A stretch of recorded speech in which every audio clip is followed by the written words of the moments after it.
Hey everybody, Mark here from 8 Minute Acts. So a couple of days ago, one of my students asked me if I thought that he was an intermediate guitar player yet. So I thought about it, and it's a good question. What does it really mean to be an intermediate guitarist? Obviously, it's very subjective. So I've started compiling different things that I think that you need to know, the basics, in order to get out of that beginner level. And I YouTubed a bunch of different videos. There are a lot of different opinions about what you need to know to be an intermediate player. And again, I can't stress enough that it's completely a subjective thing. I think what I like best is what a lot of the online teaching programs use is beginner, intermediate, and advanced. I like that beginner and advanced beginner.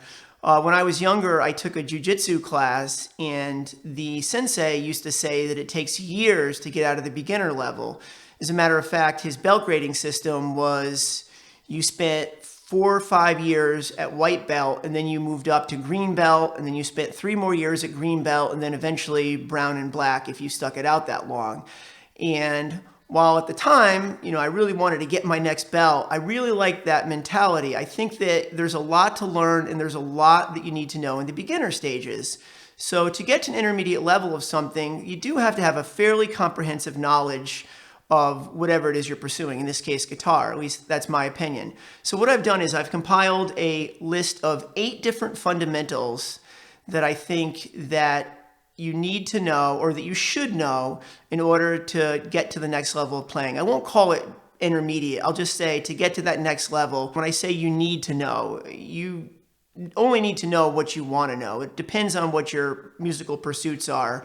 If you want to go to music school, or you want to get in a good working band with quality musicians, or you want to, again, take it to the next level, then these are things that I do feel that you need to know.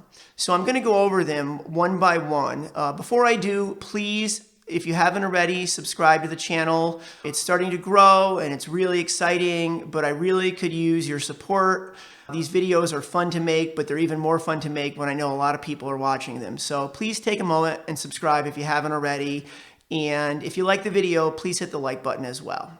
So let's jump right into it now. So the 8 categories that I've identified are chords, scales, arpeggios, rhythm, technique, improvisation, repertoire, and theory.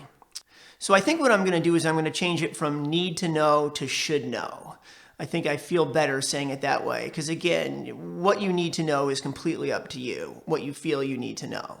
So starting with chords, you should know all of your open position chords, major, minor, and 7th. You should know your 6th and 5th string root bar chords and the major, minor, 7th, and major 7th variations of those. Next is scales.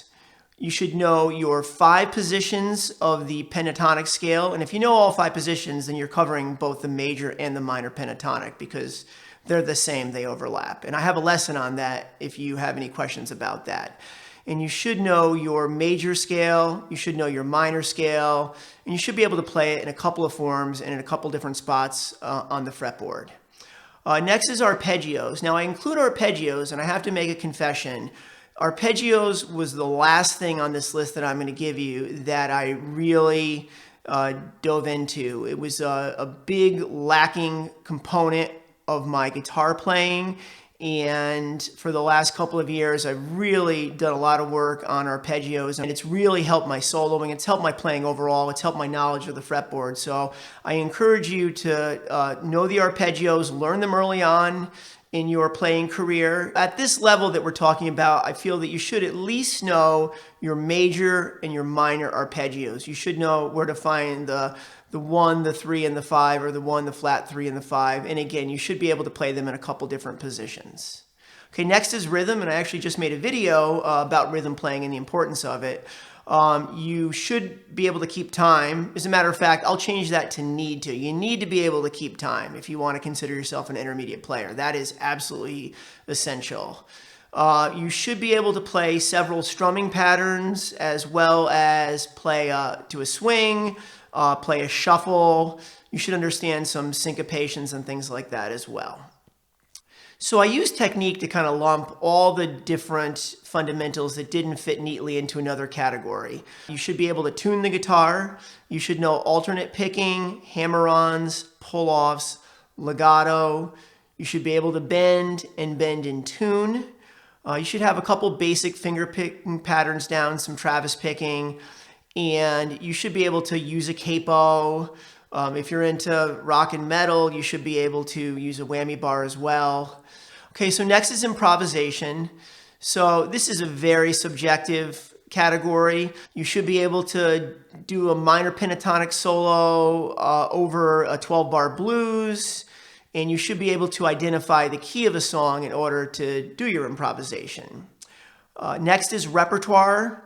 You should have a working knowledge, meaning be able to play a bunch of standards depending on the genre of music that you typically play.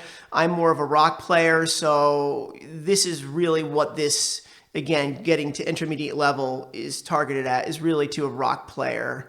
But I think it does translate to other styles of music as well. You should have a working knowledge of all the rock and roll standards. You should be able to know how to play All Along the Watchtower and Brown Eyed Girl and Sweet Home Alabama, Stairway to Heaven. You should be able to do a lot of the classic rock riffs, some of the ones that maybe take a little more practice, things like Carry On Wayward Son or Layla. And you should be able to take a couple of solos, and you should be able to play at least one or two solos note for note. The first solo that I ever learned was Let It Be, which is a great solo to start with. It's a pretty simple solo. Hotel California might be a little more challenging, but definitely doable. There's nothing over the top in that I think that someone that's been playing for a couple of years can't play.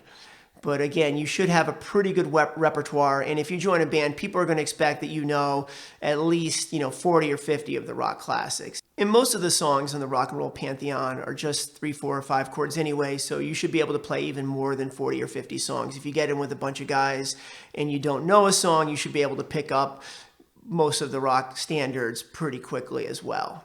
So next is theory. And I know the mention of theory puts fear into a lot of guitar players, but you don't need to know a lot of theory. There are a lot of very advanced players that don't read music and don't know a lot of theory, but there is some basic theory that you really should know. So for this, getting to that second level of playing, you should at least be able to know how to construct a major chord and a minor chord. You should be able to find the relative minor so you can at least take a solo if something is in a major key. And you should know the intervals of the major and minor scale. Okay, so that's all I have. I'm sure that I've missed a ton of things though. I know as soon as I post this video, I will think of 10 other things that are so obvious that I missed. So I really encourage you to please comment and let's compile a list together. Let's get that real comprehensive list together, and then 6 months I'll make another one of these videos, because I know that there's a lot of stuff that I'm leaving off here. And I do want to hear what you think and what your opinion is of what constitutes getting to an intermediate level of playing. Okay, hope you have a great day. I really appreciate you watching the video, and please subscribe to the channel, and I will see you soon. Thanks so much for watching.